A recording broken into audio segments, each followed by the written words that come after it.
Good evening. Welcome to Buxton Books. I'm Polly Buxton, coming to you from Buxton Books at 160 King Street in Charleston, South Carolina. We are in for a treat tonight. We have writer Bill Thompson here in conversation on his new book, Why Travel?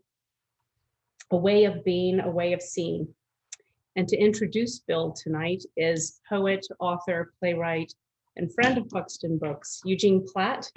His latest collection of poetry, Nuda Veritas, is a bestseller here at Buxton Books. We have signed copies of both these books. And Eugene, thank you for being here this evening. Thank you, Polly. I'm Eugene Platt, and I'm honored to introduce my dear friend, Bill Thompson. But especially for low country audiences, Bill needs no introduction. Although retired now, he'll be long remembered for the 3 decades he managed the Postman Courier's book page. In that role, he and I had a number of feisty disagreements. Over the years, he assigned about 80 books to me for review, and much to my chagrin, often he would reject the initial draft, insisting I could do better, and he was always right. Just as Bill was demanding of his book reviewers, he was always demanding of himself. This is evidenced in his book, Art and Craft, 30 Years on the Literary Beat, published by the University of South Carolina Press in 2015, and now in his long-awaited new book, Why Travel? A Way of Being, a Way of Seeing. Bill takes to heart a Helen Keller sentiment quoted at the end of his book: life is either a daring adventure or nothing. The very title, Why Travel, is a challenging question. And upon finishing, an adventurous reader will surely answer, why not? It is to such adventurous readers that Bill dedicates the book in these inviting words: to all my fellow sojourners, past, present, and future.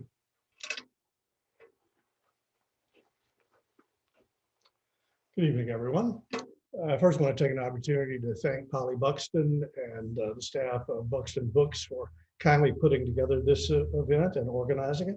And of course, to my great friend Eugene for his laudatory comments.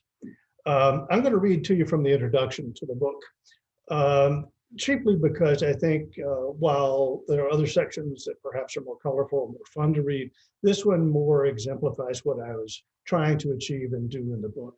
So, Lillian Smith, the great novelist and social critic, crystallized a philosophy of travel in a simple principle.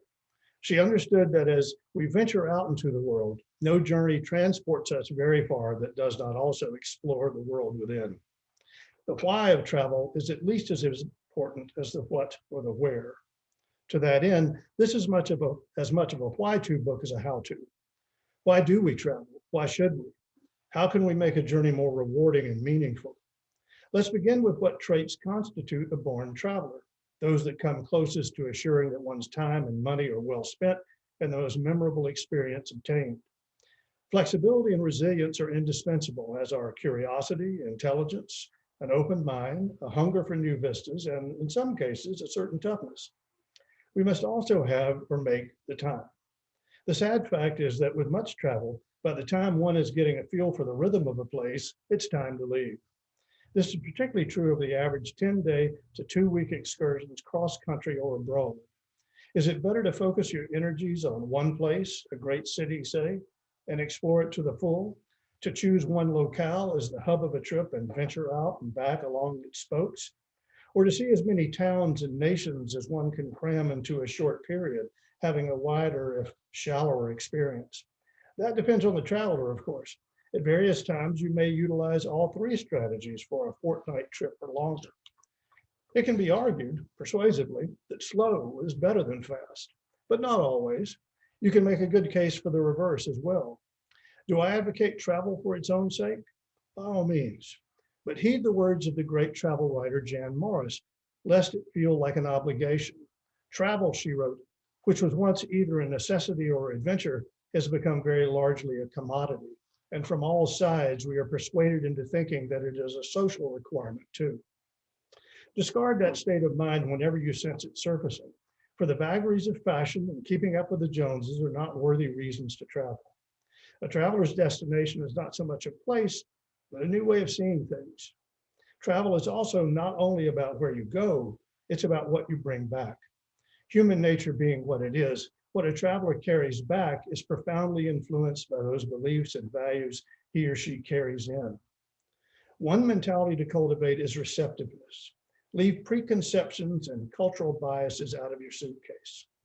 A true traveler does not succumb to living in a gated community of the mind, preferring contact only with those of the same economic class, tastes, and political outlook, either at home or on the move. You cannot help but meet a wider, deeper cross-section of people when away from home, although one hopes you enjoy diversity of acquaintances there as well. Getting along with people around the country or across the seas means extending to everyone that fundamental global currency, respect. Give it, get it. There's no substitute. You'll be surprised what doors it opens, what helping hands grasp yours. The sources of information you use can be pivotal. While it's a good idea to stay abreast of the political climate and health concerns or crime in a place you have planned to visit, choose up-to-date travel guides and strong magazine or newspaper reportage over what you hear on TV news, notwithstanding such occasionally excellent programs as the late Anthony Bourdain's or Rick Steves, whose guidebooks are among the most useful. And don't be overly swayed by US State Department reports, which, though helpful, tend towards the apocalyptic. You'd be apprehensive about going to New York or New Orleans after reading one of these, much less to Bangkok, Quito, or Mozambique. You won't find an abundance of travel websites listed in the book, mainly for two reasons. The sheer number of them can be daunting, and because even some of the good ones appear and disappear so quickly that a travel book with a how-to emphasis published one year risks being obsolete in a matter of months. It's important to bear in mind that while not trip is going to be sensational, snafus happen, and some experiences are simply unremarkable, even journeys that don't go as planned can be valuable, perhaps even more so. Again, the power of flexibility. Many trips that were not especially memorable at the time remained with me in interesting and useful ways. A word on technologies. Smartphones and other such devices potentially can be lifesavers, tools for heightened efficiency, finding directions, booking reservations, or getting urgent questions answered quickly and on the fly. Overuse makes them an impediment or an encumbrance. Gadgets that insulate you from experience, keeping you at arm's length, not only from the people around you, but from the immediate stimuli of your surroundings. Most of us have been there, the crossroads between experiencing a travel destination through the senses and attempting to capture it in images. There's no reason one can't augment the other. But too often, travelers with a penchant for the camera wind up enjoying a place secondhand. As Susan Sontag wrote, to collect photos is to collect the world.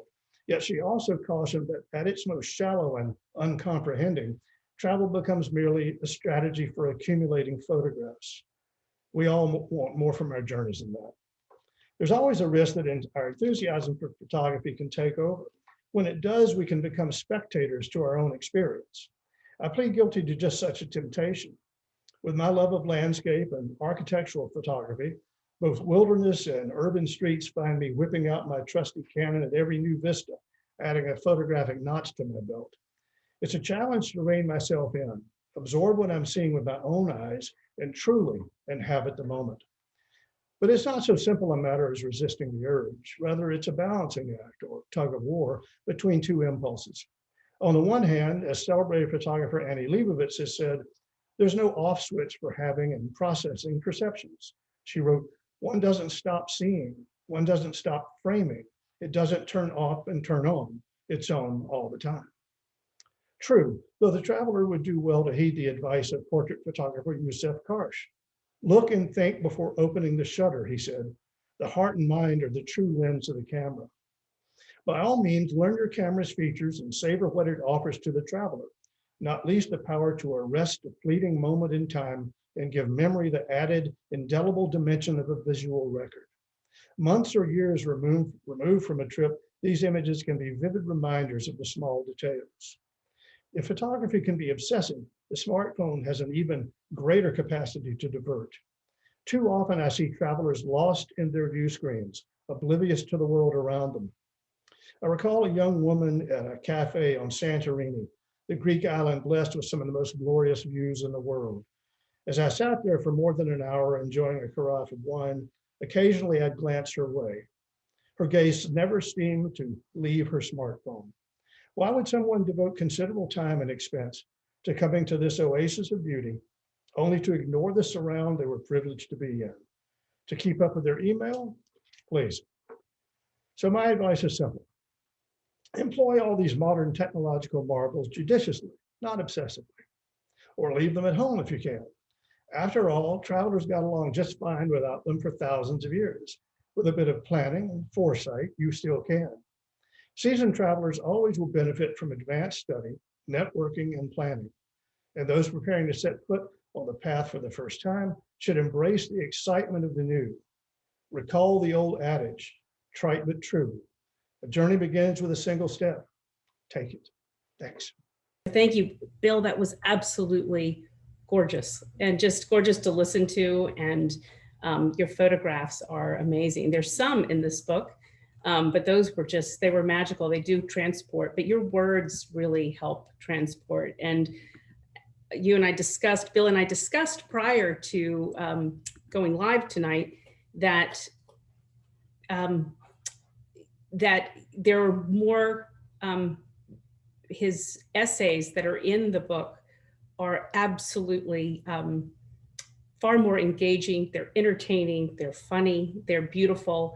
And what is so interesting is that but the introduction really lays the groundwork. It lays the foundation. And we just, thank you for reading that. I think it was beautifully said. And I think our technical difficulties are over. So I'm going to come over and we're going to get to be in conversation and hear a little bit more from Bill about why travel. Oh, there we go. Welcome. We're not NBC Studios. It's Buxton Books. And Bill, thank you for being here. My pleasure. Entirely. Yeah, thrilled. I love this book. And I cannot tell you how many people around town, the Library Society and on the street and everyone who knows that we have this book, and I've been carrying it around, reading it myself, and people comment. Everyone knows you. They know you from your writing. They know you from around town. Well, I've made an amiable nuisance of myself for a long time in Charleston. So You have a lot of fans. I have to say, it is overwhelmingly just people are so positive and they're so interested in this book. And I think a lot of people have ideas about why you may have written it, a lifetime of writing and a lifetime of travel. Mm-hmm. But where did the original inspiration to write this book come from? Well, it actually began when I thought about marshaling my thoughts on travel for a magazine piece, a more lengthy magazine piece. And over time, as I traveled more often and traveled more widely, I thought that perhaps a book might be in the offing. And over a period of years, as I marshaled enough material, I thought that it would be useful to have introductory essays in a book, each that were thematic and dealt with a particular aspect of travel, and to try to illuminate those or amplify them in some fashion with travel stories I had written. But there were other motivations. I think to be entirely candid, I wanted a keepsake from those years of travel writing. If no one else was interested, I was going to enjoy having it up on the bookshelf someday. So there were a number of reasons.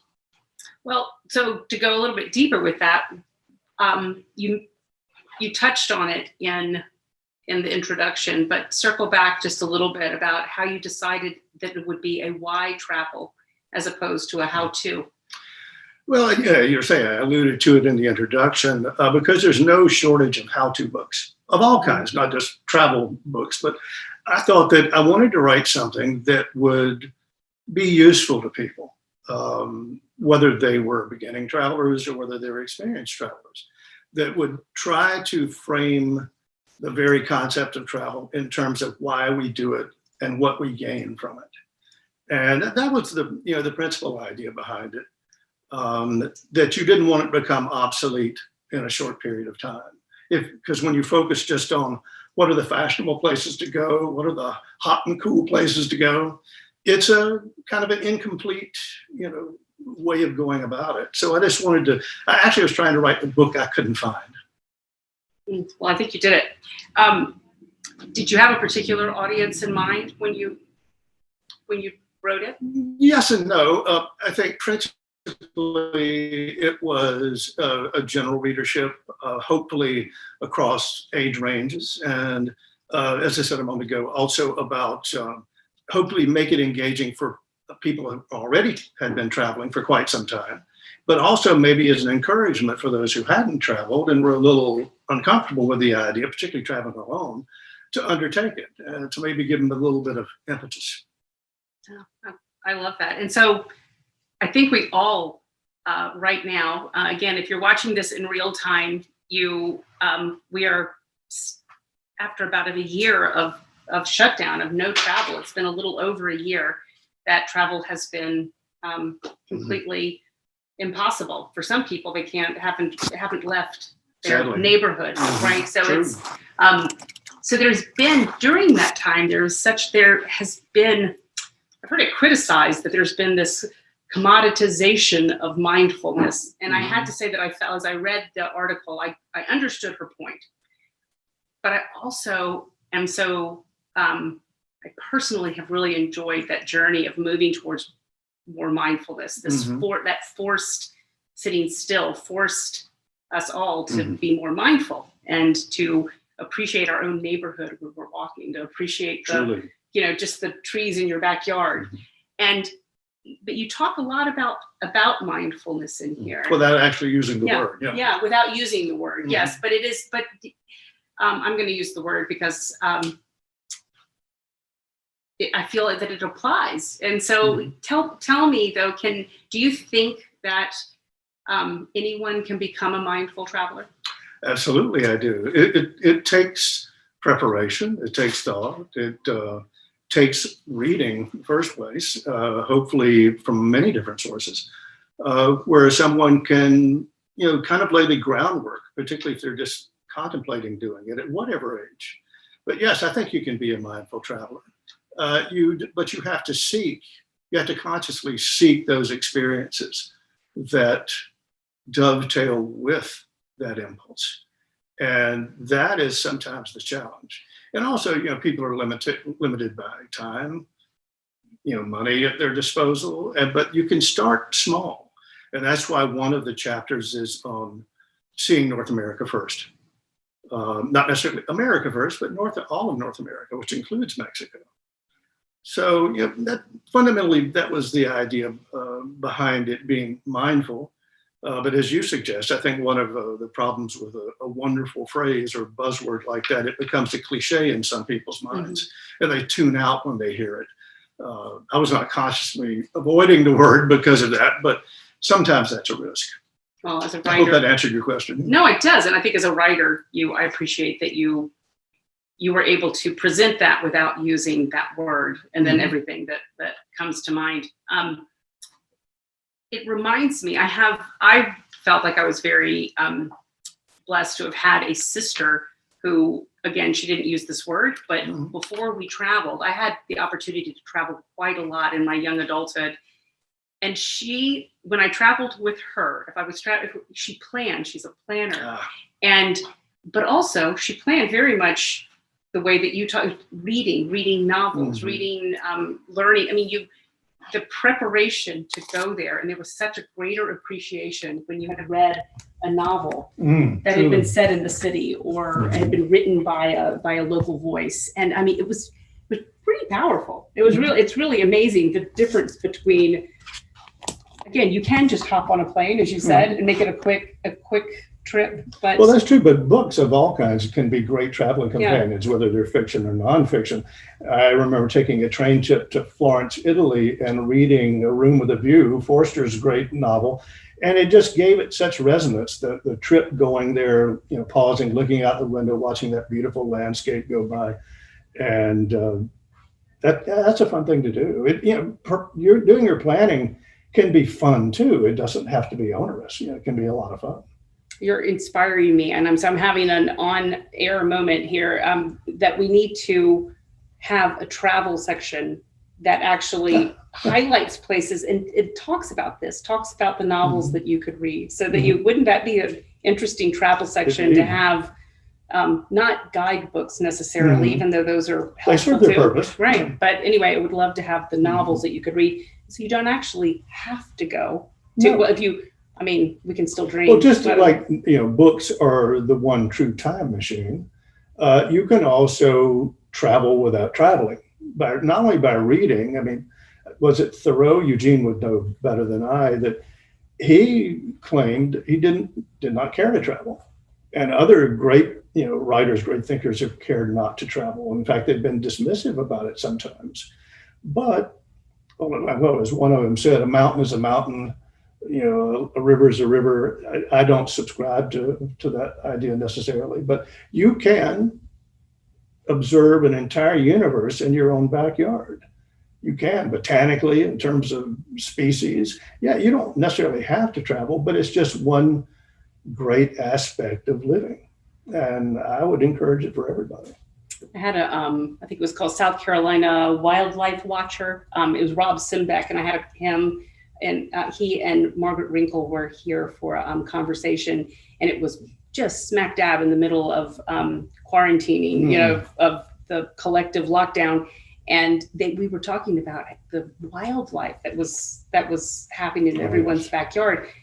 And there was this question: had it been there all along, or were we just paying attention? Because we were actually at home all day, so we were looking and we were seeing the fox and we were seeing the eagles, and who knew that they were living off of Mathis Ferry Road and so they are. Oh, they are. Yeah, they are. Definitely. Yeah, and they came out and we got to see them because we were paying attention. Tell me, do you have some favorites places in here? Oh, different places for different reasons. Some for the sense of the exotic, some for the sense of the familiar. But of those that I chose, the actual travel articles that I chose for the book, each of those meant something particularly special to me. Of course, I'd always fantasized about Africa, going to Africa and being able to see all these species. For a night owl like me, being up at the crack of dawn and seeing a leopard in the first 15 seconds that I left the encampment was just magical. So South Africa was special. Buenos Aires was special, but also the Pacific Northwest of the United States is a very special place to me. And part of it is scope. Part of it is having the mountains and the sea together. But to answer, it's different places for different things. So again, we're going to one more time reference that we are still at the tail end. Hopefully, people are beginning to feel almost the permission to dream and to start planning travel. And as things start to open up, there's promise. Do you have plans? Do you have plans to travel? That have been delayed, yes. This year, I had hoped to go to Europe, but that doesn't look like it's going to be very probable unless things change drastically.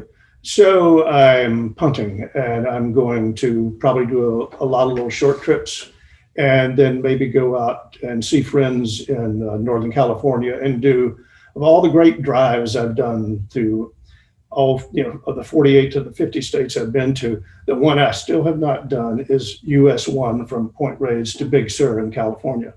And notwithstanding the fact that a part of it slid into the sea recently, hopefully they'll repair that by this summer and I can go. But yes, there's still so many places to go, so many places I want to see. And I have the time and I have hopefully the money, so we'll see.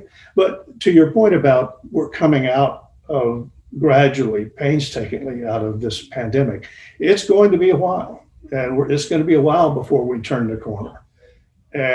But I think one of the values of thinking about travel at this point, even for experienced travelers, is to begin the planning process. So you can do a lot of preparation while you're waiting. And I think that's of value as well. Yeah, I think it is. And it's, I think I have a list. I don't think I have either time or money right now at this season of my life, but at some point I hope to travel again. So a lot of it's in my head. A lot of my travel remains in the planning stage, which is really kind of wonderful. I mean, the fact that you can do that, I do hope I get to realize some of them though. I'm sure you will. Sometimes it's a great deal of the fun's in the planning. It truly is. Just the idea of getting yourself charged up to go. Yeah, and I can read your travel essays when I'm not able to do that, so it's good. What is the greatest reward of a particular travel, or just in general for you? Well, actually, first in general, it's the broadening in everything, the broadening of your perceptions, the broadening of your experiences, the broadening of your humanity. It can be all of these things if you travel, to use your word, if you travel mindfully, and if you're open. That's so key. You just have to be open. You have to accept people on their own terms. I mean, it helps if you speak other languages. I'm pretty dreadful at foreign languages, but I do learn enough to try to get around the places I'm going. And you find that we're so fortunate if you grew up as a native English speaker. Much of the world speaks English, and unless you're deep out in the hinterlands, which I'd also recommend, people are going to be able to speak English. You may feel a little parochial because you're not speaking the language of the country you happen to be visiting, but just making an effort, I think, will open doors.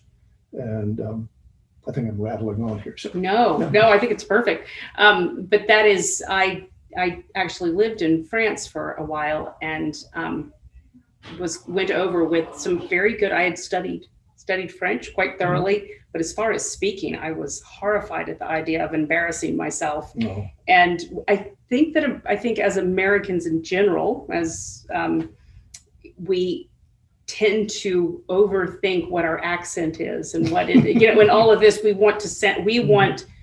least that was my take, is that I wanted to speak perfectly. And so I wasn't going to speak at all until I could. And I sat around a table one time in Paris, and there were people from 12 different countries sitting around this one table. And I realized there was every accent and every level of speaking in this mixture. Everyone was speaking. And you were trying to sound like Juliette Binoche or something. Right. Well, I was going to just, I wish, right? I know, but just thought if I kept my mouth shut, I would look more intelligent, but I'm not good at keeping my mouth shut. I talk a lot. So, but it's once you begin the conversation, you almost always realize that the other people, they think, oh, she doesn't speak very well. Oh, yeah. I'll engage with that, right? Of course, the accent doesn't matter as much if you can enunciate clearly and they understand what you're saying. But as you point out, there are so many, I found that in Spain, there are so many regional differences. Mm-hmm. Or even in the Americas, the different permutations of Spanish between Nicaraguan Spanish, Cuban Spanish, Venezuelan Spanish are remarkable even to them. And sometimes they can't quite, grasp what the other person is saying or the nuances of it. Yeah, no, it's it is. It's just very interesting. And language is one of the, I think one of the greatest travel tips is just that about being respectful. Mm-hmm. And remembering that you are going to be we try to remember that here in the bookstore, because we absolutely love being the community of Charleston's bookstore, but that's also a visiting community, includes them, and we treat them as visitors when they walk in here, as opposed to tourists. And I love that feeling of being able to extend that hospitality and that welcoming to respectful travelers. But it's particularly valuable when it's real, as in your case, and when that hospitality or that welcoming warmth is real. Yeah, well, we'd like to do that, whether you're part-time resident, long-time resident, or just visiting. But it's pretty wonderful, and I love that idea. Are there any other besides respect, which I think you can't leave home without that respect and that applies domestically, of course, too. Right. Going to different places around the United States, certainly. But as far as I think respect is a key, and as I said earlier, being open. And often you have to, that's what I meant about a certain toughness. Things are going to go wrong. You have to roll with the punches. and not panic, to realize that, the sky is not falling, that it might be just a temporary inconvenience. I remember stupidly in Venice once, I left my passport in a restaurant, and it was an odyssey finding that passport when I realized a few hours later that it was gone. It wound up being passed all around the city until I finally got it. And I waited, as not to impugn the Venetian police, but as a bunch of young police officers had a little fun at my expense. They, are you trying to verify my identity? And even though my photograph's right in it. So, resilience and again, not panicking and just being patient, because whatever's going wrong, unless it's a revolution interrupting it in the moment you're there, it's going to work itself out very shortly. Right, and panicking is not going to help. No. Even if there is a revolution. No. Yeah, true. Coup d'etat, you're still, don't panic. Right? Some travelers live for that. I'm really not one of them, despite being, I still am a journalist. That's not something, I was never a war correspondent. And yes, I think you could never feel more alive in a city of the world when something like that's going on, but I don't want other people to suffer for my entertainment value. Are you a planner before you go? Do you plan? Oh, yeah. So you can't control everything, but are you a meticulous planner when it comes to? Pretty much, but I leave, it's kind of, I leave enough room for embroidery. I'm not going to be, okay, this is Tuesday at 2 p.m. I have to be in this art museum. I might give myself 10 minutes. No, but I am a planner, a pretty meticulous planner, but it's just, an outline that you can play with. And because things are, who knows, the wing of this museum or art gallery you wanted to see is closed they're setting up a new show, or the play that you wanted to see, there's no tickets available. So, you roll with it. Or weather changes. Or the weather change. Oh, and that's a big one. Yeah, that's a big one. It is a big one. Mm-hmm. So we're finding that people are, the people that are coming back to Charleston as the bookstore is opening up, and the people who are walking in here, most have driven, even if it's, people will drive now 14, 15 hours, even longer to come just here to get out visit. of the house too. And they're coming, and people are coming to Charleston. Charleston is relatively open. We're still being very careful. Lots of precautions in place, but still we're relatively open, and the weather is mostly good. Yes. So people can be outside, and there are just a lot of people coming back to Charleston. And are your initial plans to travel, do you think you will travel more regionally? Yes, the initial, I'm going to be up in the Outer Banks next month and seeing various people along the way, all of whom have had their vaccinations for the most part, because some of them are old friends and some of them are relatives. And so I'm going to be very careful all along the way. I will be masked, whether they've had vaccinations or not.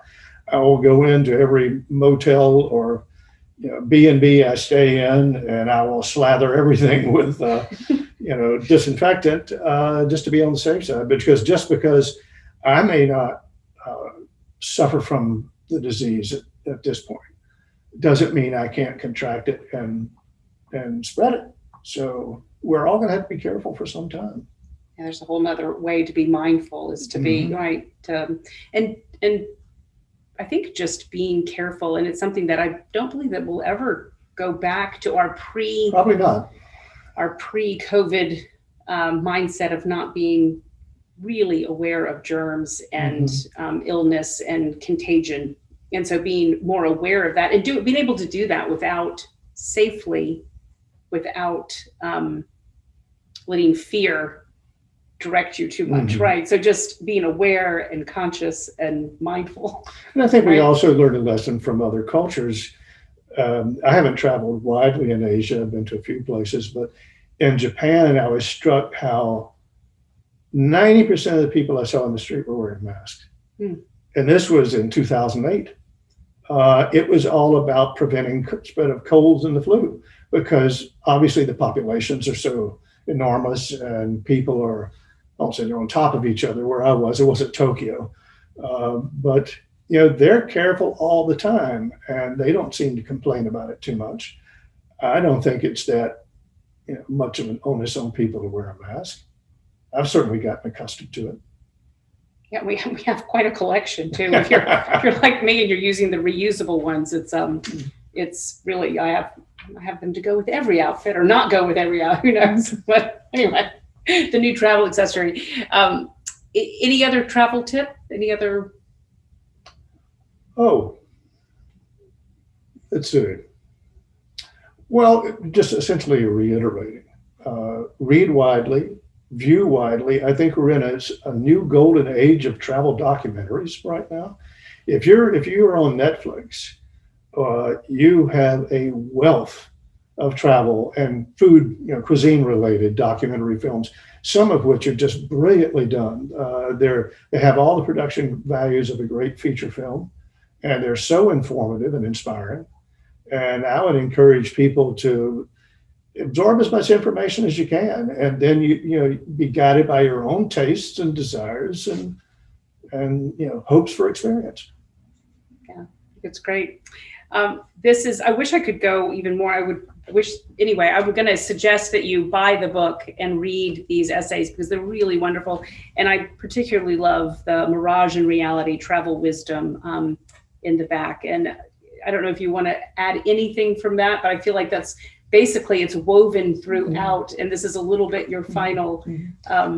Well, I think that deals largely with the illusions people have about travel and what to do when things go wrong. If you have not even an emergency, but all kinds of little things can go wrong. And that's what it deals with. Also about being clear-eyed about the experience you're about to have, and don't go in, as I said from that introduction, don't go in with a lot of preconceptions. If you do, you're undermining your experience. I love that. I hope I get to travel again a little. I don't think I need to travel as much as I did when I was younger, but to travel with these new eyes and travel with these wiser eyes, right? I hope we all do. I hope we all do. Yeah, looking forward to it. And I'm enjoying reading about it and planning it. Thank you, Bill, for being here. This is wonderful. It's been a delight.